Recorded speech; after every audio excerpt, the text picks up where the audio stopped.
Well, the Mountaineers are who we thought they were, and no opponent is letting them off the hook. Not at all. This is another episode of Mic Drop here on Pittsburgh Sports Live. I am your host, Mike Asti, and this is a WV Sports Now, WVU Hoops edition of Mic Drop here on Pittsburgh Sports Live. And this Mountaineers team coming into the season wasn't supposed to go on a deep run in the Big 12 tournament, in the NCAA tournament. Many thought it wouldn't even make the NCAA tournament, that it would be a bubble team. Almost everybody thought the team would be better than it was last year when it was out of the tournament race and it was off the bubble, and that bubble was popped in January in 2019. But nobody thought this Mountaineers team was going to be a Sweet 16 team, or a team that could vie for the conference title in the Big 12 tournament, a team that could make a dark horse Final Four run, or a team that could be a top 15 or a top 10, or dare I say a top 5 team throughout the season. But WVU was doing that early on. Bob Huggins' young Mountaineers team, with Culver as really that only star player you thought coming into the season could carry them through a few games if nobody else was getting it done. The double machine that you would think he would be, and he's been that through a large portion of the year. But it was kind of him and everybody else. And you didn't know who would step up underneath him. You didn't know whether the lineup would be big with him and somebody to help him and also be a big body. You didn't know if it would be a small lineup around him, with him getting all the rebounds and tons of pressure on him, and he still was very inexperienced coming into the season. You didn't expect anything from Miles McBride, and as I've detailed, Miles McBride for me has been the team MVP to this point. Throughout this season, Miles McBride has been the team MVP. I detailed that on a past show here on Pittsburgh Sports Live and WV Sports Now. Miles McBride came out of nowhere. He is a young freshman off the bench for most of the season that nobody thought they would get that much from. And if they didn't get the kind of production WVU was getting from him early in this season, they wouldn't have been as good as they were. He was providing them that scoring punch and the depth this team needed. So you were getting production out of nowhere that wasn't predicted. But this Mountaineers team was a top 15 team through most of the regular season, most of the 2019 calendar year, even most of January. This was a WVU team that only lost 4 times in their first 22 games. This was a WVU team that people were talking about for not only the Big 12 tournament, not only to make a deep run there and compete against Kansas again for the conference title or whoever else, but maybe this being another Sweet 16 year for Bob Huggins. And I did past shows on this as well. You can detail it through the channel. I'll try to. There's one on Pitts Snoggle in the history of the program, as he deserves recognition for the Mount Rushmore. But if you go here, here's Miles McBride. There's some Steelers shows. There's an old Hey B thing. Bob Huggins there making a big statement with the win over Ohio State. WVU beat Ohio State in Ohio. Not in Columbus, but in Cleveland. But nonetheless, WVU got a big victory. And this is a lot. WVU's schedule was going to be a big deal because WVU was very, very relevant at that time. I mean, I do shows here for the channel off of the news of the week. Usually throw up a few throughout each week in addition to what else I'm doing here with the Now Network in terms of my coverage for the Steelers, for other sites, and getting these shows, our interviews, our press conferences, all that up to the channel and out to you and promoting those. So I usually do 2 or 3 talk shows a week, and that could be off of news for any of the Pittsburgh teams, and that included Pitt, as you saw back through there. But Pitt, the Steelers heavy. We're always Steelers heavy throughout a season, and I do cover them. So I know them well, and that's a large majority. Penguins are involved. Dan usually doing those live chats. As I said, Pitt shows. There's even Pirate shows back there. There's Penguin shows, of course. Whatever the news is. And that includes the Mountaineers now, since we've started with WV Sports Now, which, there you go. You can find it on Twitter. But I couldn't help myself to do WVU shows even during the Steelers season, when that was clearly the premier outlet for this network and for the channel. That was my priority. I was covering the Steelers. I was there most of the time. I was at those games in the press box. We have Cody doing that for the Mountaineers. I could be their credential, but he's doing it for us as we're all busy. So I obviously am an alum and I know tons about WVU athletics, but I wasn't as in tune, so I was still heavy Steelers, even though I'm covering everything. But I couldn't get away from doing WVU shows early in the season because they were playing so well.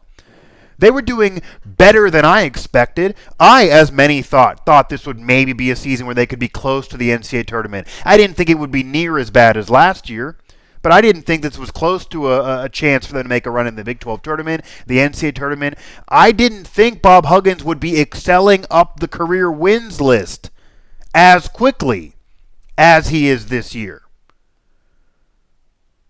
And this is a guy who's going to certainly probably finish his career maybe with 1,000 victories, since he seems to not be slowing down at all. But he's surpassing Dean Smith.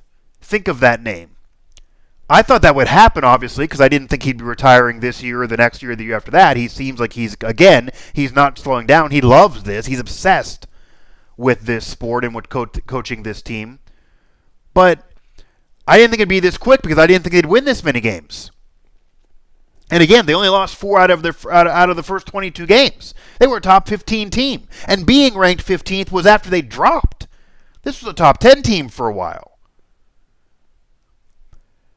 But honestly, guys, as much as all that's the case, the real Mountaineers are finally standing up. They're rearing their ugly heads. And what I am going to tell you, this is going to anger you, and I said it on Twitter, and it angered many colleagues of mine. I had a colleague, actually, who also covers this team, and he does just covering this team, so that is his only job, so I'll admit he's there more often and more in tune. But regardless, he had exception with this tweet, did a little quote tweet, and we had multiple threads going, competing threads rolling. Because there it is. While I totally get why WVU fans are frustrated, people need to remember this team was not supposed to contend this season. That's the kicker. This team was supposed to still be a year away from truly being back as a contender again. They were just exceeding expectations earlier in the season. Like it or not, that's the truth. You may not want to hear it, and you may want to focus on this team collapsing. And this is just another typical WVU sports collapse, and bring up 2007 for football, and bring up all of those other examples. But unlike those examples, Bob Huggins in particular, in his career, and that's before WVU and since coming to the Mountaineers, usually gets the most he can out of a team. He usually exceeds expectations, if nothing else. He very rarely fails those expectations. You're talking to a guy who's been to multiple Final Fours with 2 different programs, Cincinnati and then WVU in 2010. You're looking at a guy with, again, over 800 plus victories, probably going to finish with around 1,000. You're looking at a guy with a Hall of Fame resume, Sweet 16s, Elite 8s, conference championships, including the Big East Conference Championship in 2010 when it was a gauntlet of a 16-team conference.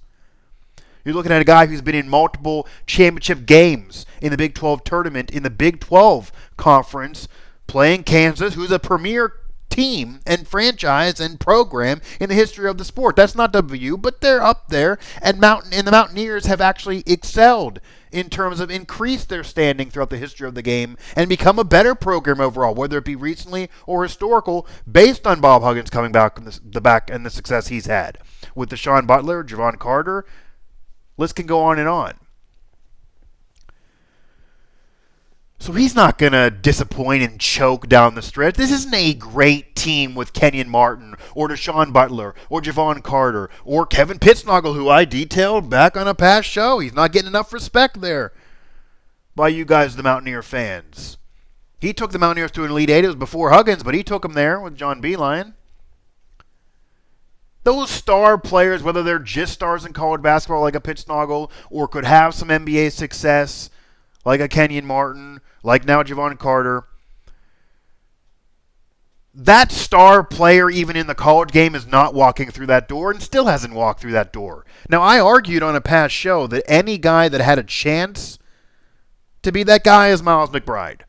He's so young, he's so inexperienced, he's giving you so much, and he's so versatile. He's actually a guy who can shoot, and that's not that often, that's not that prevalent on this team. He seems to have basketball smarts and can play defense. He can bunker down. He's a guy that could, if he's there for 2 or 3 years with this program and under a Hall of Fame coach like Huggins, who will get the most out of you, he could become that star. Maybe his junior year, he can become that star. Can be at that level. Maybe he'll somehow get drafted. I'm not going to go ahead and predict that and get wild. I already cut some flack there when I appear with Dave Weekly on his Metro News show as part of my work there, that he probably is not really the team MVP. I kind of went out on a limb there, but I was just surprised, and it's almost just praising him for how well he's playing in his young season and above expectations. But maybe he'll somehow be the star. Maybe he'll somehow at least be the best player, depending on what happens with Culver as well, of course. But none of those premier stars who are either going to be dominant stars in the college game or beyond are on this team and are probably going to be on this team next year or the year after, no matter what happens. So again, Huggins isn't collapsing with a star-ridden team that should have won and is disappointing and is underachieving and had expectations coming into the year, or at least reasonable ones. That's not the team that Huggins only lost 4 out of his first 22 and then lost 5 of 6 down the stretch, and that is a losing streak they had towards the end of the season here as the season closes.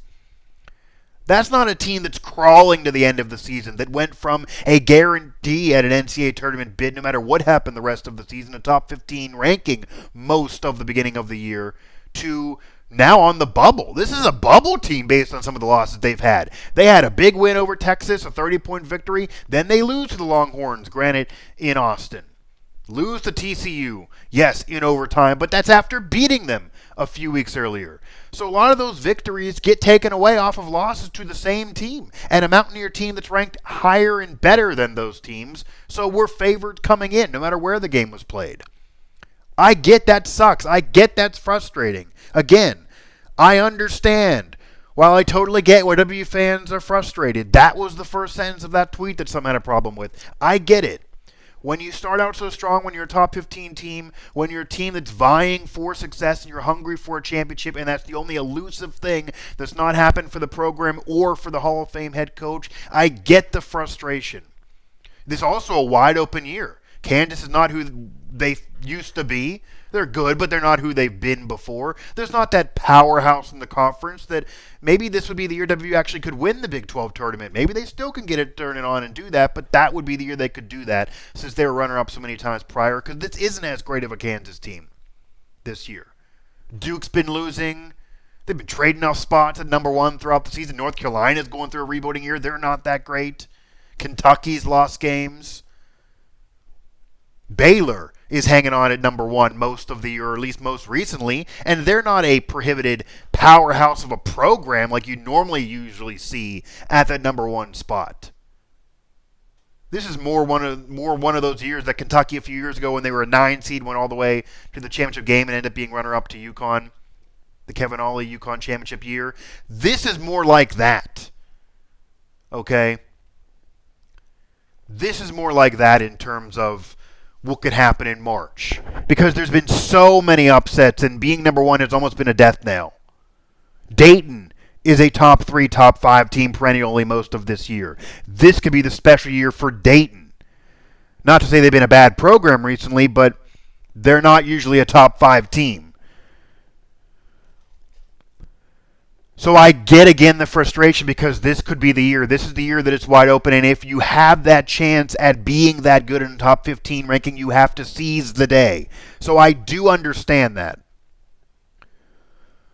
But in all honesty, and I've been saying it, and I'm going to reiterate it here again, the Mountaineers are who we thought they were, to steal a page off of the Denny Green book. They aren't that great. They're a good team. They're a better team than last year, but they're not a great team. They're not a championship caliber team. This isn't a Big 12 championship caliber team. This isn't a Final Four team. This isn't an Elite Eight team. This isn't an NCAA tournament championship team. It's probably not even a Sweet 16 team. This is an NCAA tournament team, and that's about it. This is a five seed, a 6 seed, 4 at the best for the Mountaineers. That's who they are. Way better than last year again. They have more depth. They have a better team. They have some experience. They've finally gone through the fire of most of this season. And again, and I said this back when we were previewing the Pitt game, Alan and I, for Pittsburgh Sports Now and WV Sports Now, that this Mountaineer team could easily dominate the early season and then fade because they had a relatively easy schedule until the first of the year. Then I will admit, and as I called, actually, I talked about this, the WU schedule was going to get tougher, and that was going to be the real test for the program. And that show was recorded around, I believe, the end of December going into January. So, yes, the schedule was really easy early on. They won a lot of those games, a couple upsets. They were a top 15 team, exceeding top 10 potential there. And then they had a harder schedule. They played Kansas really, really well. They got the victory against Ohio State in Cleveland. So, in Ohio, even with the referees trying to screw them, that was a big deal. They got through that tough stretch. So I thought that's when it would collapse, to be honest with you, because, again, I think this is the real team that's exposing itself, and our expectations were actually right on the money and maybe got inflated by how well they were playing early on. But maybe, again, this is just an average team. This is an NCAA tournament team. This isn't a special year. This isn't 2010 again. This isn't – Deshaun Butler's not there. This isn't that one star that's that veteran that have been through it that could carry them. This is not a 2010 type of season. This might not even be the first couple years of Javon Carter prior to last year with those Sweet 16s. I don't think so. This is an inexperienced team that didn't have a star, that was trying to find themselves, that honestly is still not sure whether it should go big or go small. And I argued on past shows, and you can again find it on the channel, that the Mountaineer team needs to go big. It needs to bang with two big bodies. It needs to be a rebounding Pat Riley, rebounds equals championships, that style of team. It needs to be the team that you see the tweet up there on Twitter every now and then when WU does win a game, which has been few and far between recently, that a weekend at your in-laws is tougher than facing Bob Huggins' group. And that's true in a lot of cases, but it's more evident when you have Culver and a big body, and you have a two-headed monster that can bang and can get those rebounds. Okay? That's the Mountaineer roster that should be there. What they did, though, is during that losing streak early on in those 5 out of 6 happening towards the end of the season, the Mountaineers freaked out. And Bob Huggins is a Hall of Famer, but I'm going to legitimately criticize him here. I think he freaked out a little bit because he knew this team wasn't great coming in, but now he's getting frustrated because he realized how special the year could be just because of how wide open it is. He's getting frustrated like you, the fans, are. So he tried to make something out of nothing. He tried to rush a change. He wanted to freak out. He kind of wanted to do, and I'm not saying this is a criticism because I defended him doing this, but the Jim Rutherford for the Penguins, where if the team's losing like he did at the trade deadline, he got to freak out and change things. He needs to shake things up just to say he did it. And sometimes it works, and it's worked for him quite often with the back-to-back cups and all the wins that they've had, no matter what you guys think of it, Penguin fans. But it's also not always worked, for sure. It didn't work when Iginla was brought in. It didn't work last year. So it hasn't always worked for the Penguins under Lemieux, even though it's been in win-now mode with Crosby. And Huggins didn't have a Crosby star. Huggins didn't have a Penguins-like expectations coming into the year with that kind of pressure. But he knew, he saw everything was so wide open. He saw all the upsets. This year could be special just because there was no behemoth. There was no giant. There was no powerhouse. The door was open. The Red Sea parted for the Mountaineers, maybe finally. So he tried to freak out, and he tried to make the lineup small. He put McBride out of the bench into the starting lineup, making it more of a smaller team, a shooting team, but that didn't work. I argue McBride is team MVP.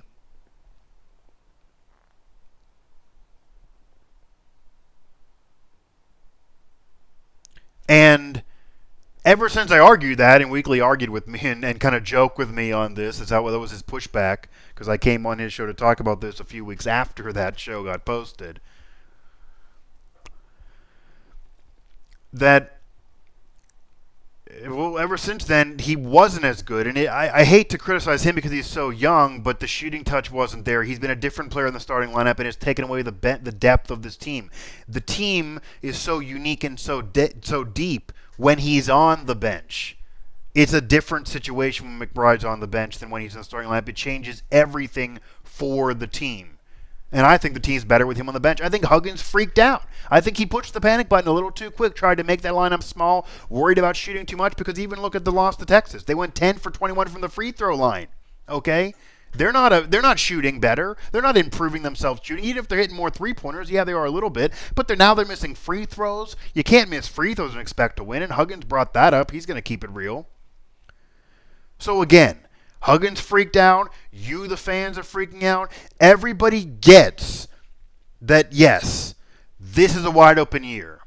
Yes, there's no powerhouse. Yes, this is maybe a year that you want to seize the day because, again, it's so wide open, and I understand the fans being frustrated and Huggins being frustrated because of how good this team was early, how well they were playing, and their ranking.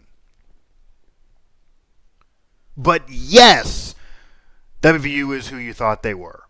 The Mountaineers are who you thought they were. And again, no opponent's going to let them off the hook. And we're seeing that now. TCU, Texas, these upset losses. No one's letting this team off the hook. I'm not even sure these are real upsets because, yes, they're better and they've won games and they have a better record. But this Mountaineer team has dropped from 14 to 15 to 17 to 20. I could argue it doesn't even deserve to be ranked right now and maybe needs that wake-up call.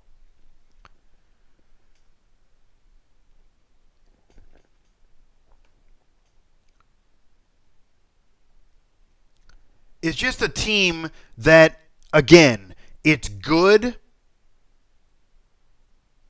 but it's not great.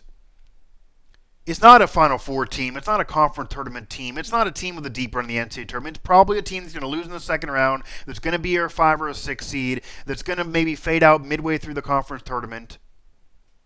And it's a big step up from last year. I'm not even saying to be furious. And if you look at it overall and have a sound mind and be realistic, next year maybe is where the pressure could be. The year after that could have the pressure. And nothing is guaranteed, as my counterpart, my colleague, argued. That, well, nothing, you can't say that. It's nice, but nothing is guaranteed. You have to seize the day now. I'm not letting the team off the hook. It does suck to kind of collapse. This team isn't playing as well as they could play because they've obviously played better earlier in the year. But again, this is a young team that was being led and having a team MVP that was a freshman, that was a very young and experienced team early in the season, had a relatively easy schedule early on. Yes, it did get big victories. Ohio State, that's one of them. There it is. That's a major statement win for Bob Huggins' group. That win at the time, and I argued with everybody else, I was wrong too. I thought maybe they're okay. I thought they wouldn't be that great. I thought this would be a year away. I thought they'd be better, but not much more than a bubble team. And I thought that until that game. I argued in that game, and you can go back through the channel, that maybe the team's for real. Maybe they're actually going to be a top 15 all the way through. Maybe they're going to do it in the conference tournament. Maybe with Kansas out of the way, they finally would grab that brass ring. Maybe this would be another Final Four year. Maybe they're a year ahead of schedule, and that's fine. But I think I was wrong, and I think the real Mountaineer team's exposing itself, and I think we were all right months ago, back in the summer, before the season. There's just not a star there. There's young players who are learning, who are trying to get better, but aren't there yet, and they need another year. Whether they're going to be there or not is immaterial. They need another year. Clearly, this isn't the year for them. And they've been exposed. The real Mountaineers are standing up, and they're just showing you. They're waving high. They're screaming at you. This is who they are. This is a 5 or a 6 seed team. This is a middle-of-the-road conference tournament team. This is a team to lose in the second round of the NCAA tournament if they're lucky to even get by that. They're vulnerable for the upset in the first game, especially if they're the 5. The 12-5 always happens. This could be a 12-5 waiting to happen with the way they're closing this season and depending on what happens in the conference tournament. But still, this is a Mountaineer team that's a year away. And I think these guys coming back, so nothing's guaranteed next year, but there's nobody leaving here. There's nobody going to the draft on this group. McBride's clearly going to be there. Culver will be a year better. This is a WVU team that has the opportunity to maybe do something next year. Okay? But I don't have a problem with this not being the year that it happens.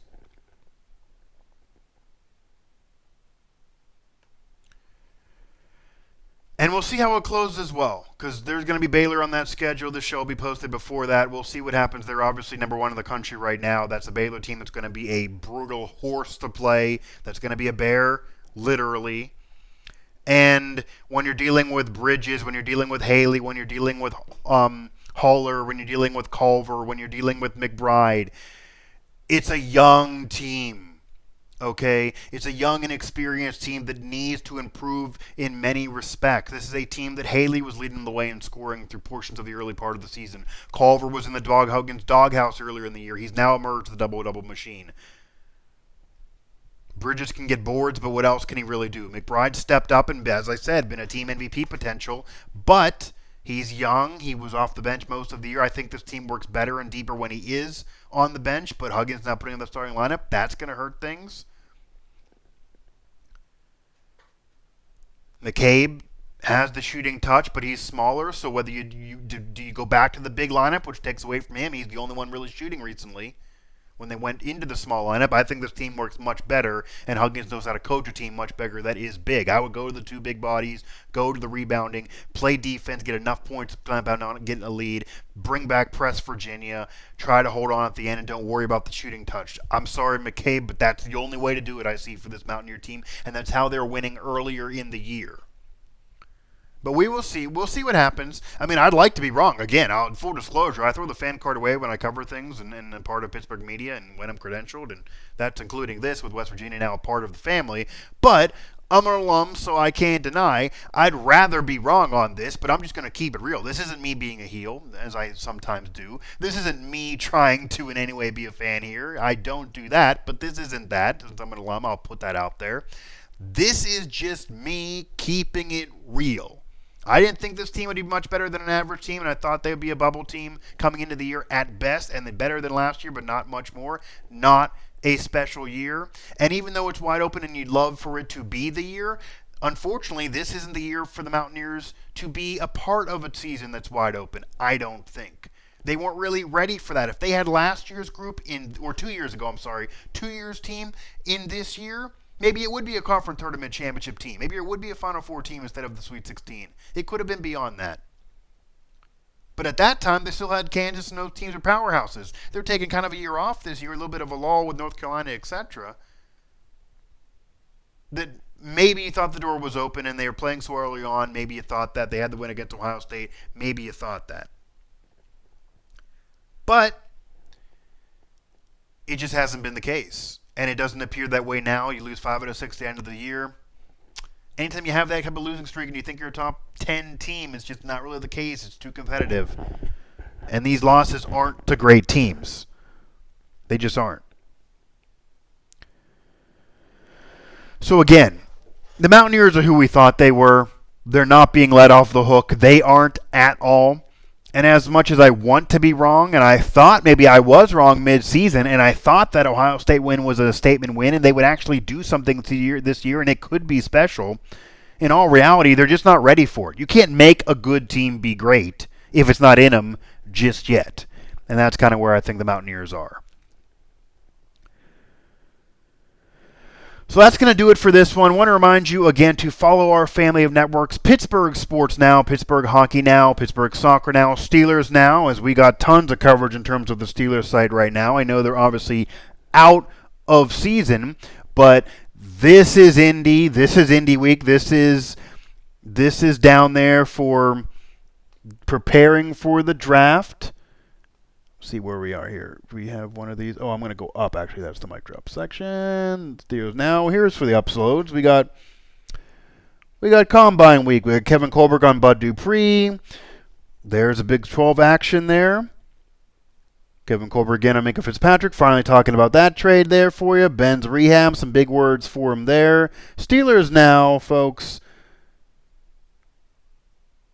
You even see Pittman. I don't know where that was from, how that's not on the top and how that's there. But regardless, Steelers Now is doing it big for you. SteelersNow.com, at PGH Steelers Now on Twitter, and Steelers Now on Facebook. That's right now, along with the Penguins who are in season, that's a premier site right now because we're going from the Combine into the draft. We're going to have a show on location there for the draft as well. Then we got mini camp, then we got training camp, then we're back all over again. So the Steelers are full in season even though they're not currently playing games right now. And then obviously Antonio Brown news somehow spouting off at mouth. We'll talk about it. I did that on a recent show. We can even talk about the Hall of Fame because it's going to be a big summer down there in Canton for the Steelers as well. So go back through the channel. You'll see a lot of Steeler content, obviously. Steelers heavy for my shows. But there also is Pittsburgh Hockey Now with Penguins in full season now after the trade deadline. Pitt, of course, what's going on with recruiting for the football, for the basketball season, still in full swing. But Robert Morris and Duquesne, better years than you would have expected maybe for them. Big things. Duquesne close in that game against Dayton recently. That's all happening Pittsburgh Sports Now. There's Dan with the Pens live chats, again talking about the trade. My show's here, no matter what's going on there. My show's in addition to all the sites kind of existing here on the channel on Mic Drop, whether it be Steelers, Pitt, Pirates even though we don't really have a site moving yet with them, but we're yet to be in the season. That season not too far away, though. Steelers Now, Pittsburgh Hockey Now, Pittsburgh Sports Now, Pittsburgh Soccer Now. We're going to get them through the channel as well, talking about adding them to Pittsburgh Sports Live and seeing what they can do channel-wise. And then, of course, here, WV Sports Now, which is the newest thing we got going here throughout the family of networks, covering not only Mountaineer football and recruiting right now and what's going on with otherwise around the WV athletic program outside of just football and basketball, with WV baseball now in full swing. Look at that site for those games. We got full-on coverage for WVU baseball and, of course, WVU women's basketball and soccer. And a lot of programs are having success with the Mountaineers, not just basketball and football in terms of what to watch for that site. But WV Sports Now, go follow it on Twitter, at WV Sports Now on Twitter. You guys are all over following and liking up a storm on Facebook, but we need more followers on the Twitter. We had to retool that thing, so get us there at WV Sports Now on Twitter. And again, hit up the family of networks. Find us all on social. Find myself down there at Mike Asti 11. Make sure to find this channel. This is important, maybe my most important thing here. This is kind of what I do and why I'm here. Pittsburgh Sports Live on YouTube. Make sure to click on the subscribe button here, bottom of the video. Makes it easier for us to get the content to you and helps us keep this company going in terms of paying the bills here. As well as find us on Twitter at PGH Sports Live on Twitter. There it is there. And Pittsburgh Sports Live as well on Facebook, pghsportslive.com for the website with all our videos, whether it be my shows, other shows, all of our post-game videos, a lot of Combine stuff we got going on now. All of that you will see at pghsportslive.com as well as at pghsportslive on Twitter and, of course, here on this channel on YouTube. So, again, the Mountaineers could still rev it up again. Huggins is going to try to fix things, I'm sure, and he's frustrated. I get you. The fans are frustrated. This could have been a special year. This is wide open. They were really, really good earlier in the year. But in all reality, we might have actually been right before the season. The Mountaineers are who we thought they were, and no one is going to let them off the hook.